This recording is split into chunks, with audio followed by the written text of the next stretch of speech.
Greetings, everyone! Welcome once more to the Dracovin Empire. Are you ready to dive back into the world of darkness? I hope you are. We're going to be learning about another group, tribe, within Werewolf The Apocalypse. And if you're ready to head to Hong Kong, grab my hand. I am your host and guide here at Tantus Narravan Dracovin. I can lead us through a time-space dimensional gateway that'll take us over to Hong Kong in the world of darkness, the world so close to our others. Please just give me a little bit of a tip before we leave, though. Hey, on the YouTube side of things, subscribe please over there, and let me know what you think of our topic. The Boli Zouhisze. I'm probably mispronouncing and butchering their name, and I am. Apologies. It's the best pronunciation I could find online, and there was an easy one everywhere to talk about it. Let's go through the gateway and talk about it. Let's get going. Alright. We arrived in Hong Kong. Alright, so, Boli Zouhisze. Who are they? Well, our first question is to be where to learn about them. And this is an unfortunate thing that there is a good chunk of information about them, but we don't have any updates from the W20 time period. The three books that I'd recommend if you want to learn and kind of dive into them as a topic, or perhaps you've been playing them, is of course Tribook Glasswalkers. Why is it there? They're theoretically, technically an offshoot from Glasswalkers, but they're also provided some basic information to Karen's places of power, because that deals with the Karen they have control of, the one in Hong Kong. Hey! Yeah! And they also, Hengyoke Shapeshifters of the East does talk about them a little bit, because they are in the East. But the fact is, since they are completely unrelated to Beast Courts and kind of looked down upon by a lot of the Eastern changing breeds, yeah, it's an interesting place to be in. Well, let's get started and kind of just dive into Glasswalkers and Boli Zouhisze, how they're related. So, the fact is that they're theoretically a troop that is technically part of the Glasswalkers that split from the tribe thousands of years ago and have their own unique culture. This would have been before the Glasswalkers were actually the Glasswalkers, when they were the Warders of Apes. The Warders of Men, the early on version of them. So this split happened in the ancient past when we talk about them. And here's the thing that's also important to talk about them. They're not part of the Garu Nation. They're not part of the Beast Courts. They are their own unique, independent group. And that's kind of unusual when it comes to Garu, especially. We've seen that. And a lot of the changing groups, who tends to be very group-oriented in a lot of ways. So, let's take a look at their history to kind of understand that.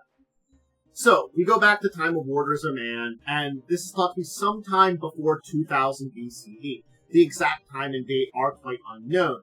And it is seen that there is this cultural connection because of certain aspects of it. An appreciation of human culture that the Glasswalkers share with them, and of course the veneration for their main spirit, the cockroach spirit. This is also an important reason why the Boli Zouhisze are kind of shunned or looked down upon by the other Pharaoh of China and that region.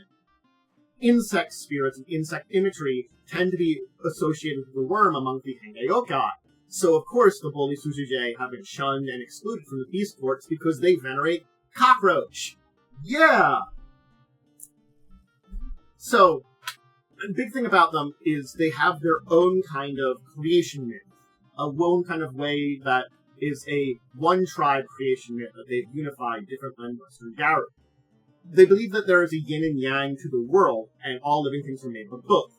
Wolves were the perfect representation of the chaotic yin force, while humans were the paragons of the orderly yang. The Boli Zouhisze believe that there are 5 humans who arose as exemplars of the 5 aspects. These would become the 5 humans who would become the 5 auspices for them. I'll mention these briefly, just to give them Fu Zi, the ox tamer, Shen Nong, the divine farmer, Hong Di, the yellow lord, Yao, and Yu. And so each of them represents a different. Yu for Ragbash, Yao for Purge, Fu Zi for Philodox, Shen Nong for Galar, and Hong Di for Aru. So these humans were connected to those there too. Fact is, the wolves admired these humans and begged Luna for the ability to do great things as them, and Luna obliged by turning them into the first werewolves. And there's an interesting fact because it's kind of stating how, in their creation myths, all werewolves, for exclusive to them, come from wolves, but had a great appreciation or love for man, they wanted to become more man-like, rather than the position of a lot of other Garu where they were created by Gaia to kind of form as a bridge between the two worlds and kind of look after things and kind of balance stuff out. The fact is, they were a group that then had to adapt to the various changes throughout China and the region that they were living in.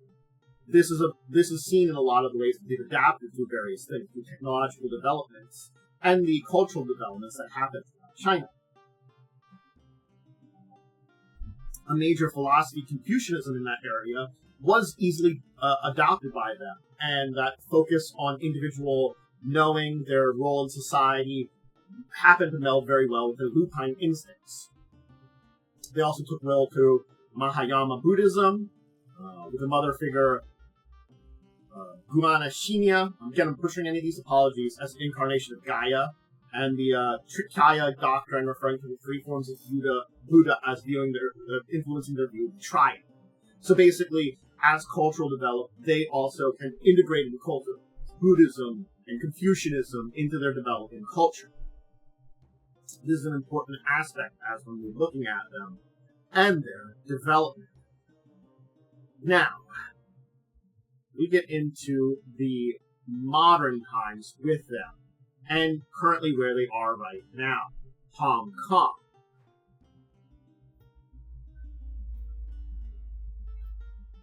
Hit the button one too many times.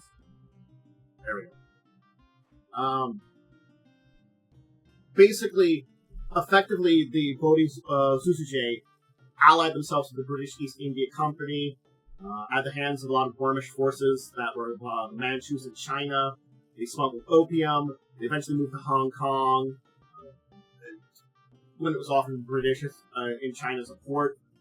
Basically, they made their bed in a lot of ways and kind of split themselves off from a lot of the direct influence in China. They never were a direct influence in a lot of ways. They just happened to be there. They have suffered when Hong Kong was handed over to the Chinese government. Triads attacked them.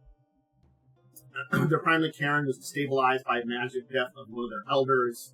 And one of the big things that's happened was a dozen new cubs, which were unknown about, were discovered in 2002. A mixed blessing. New blood, but the fact is they lost their major elder. They had a lot of threats at the time. It was a struggling place. They weren't in a position necessarily to take on these dozen new cubs. In most other situations, a dozen new Garu being added to your group, especially when your numbers are particularly, thin or small, is a great thing. Remember, they're really this small bloodline almost based out of Hong Kong at this point in time. They don't have the massive numbers. Granted, there are a number of individuals that are in that area. Wu Yang and Zhou Wu are two members of their group that we know by name, and a few others that are basically Boli Zouhisze. Again, this is thanks to the book, the Karen's Place of Power, that we know a number of the Boli Zouhisze that are in that region and by their names. So they are in a very difficult position as it is right now. Basically, there are forces like Black Spirals and stuff, which are attempting to basically corrupt their Cairn, which they had control over, and are trying to protect it.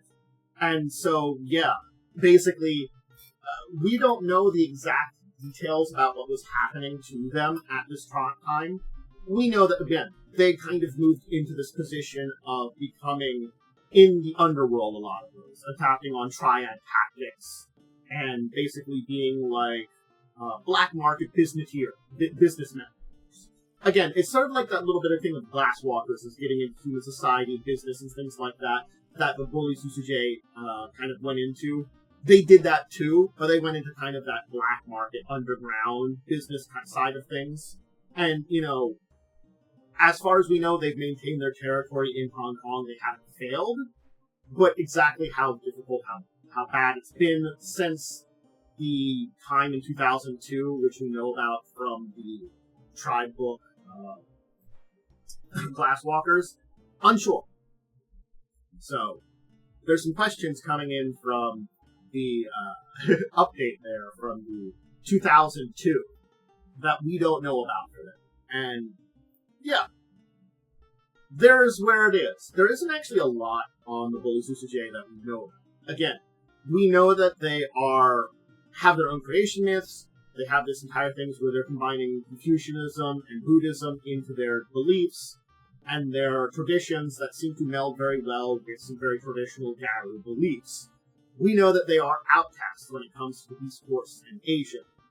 We know that they have kind of positioned themselves as black marketeers, is the best way to say it.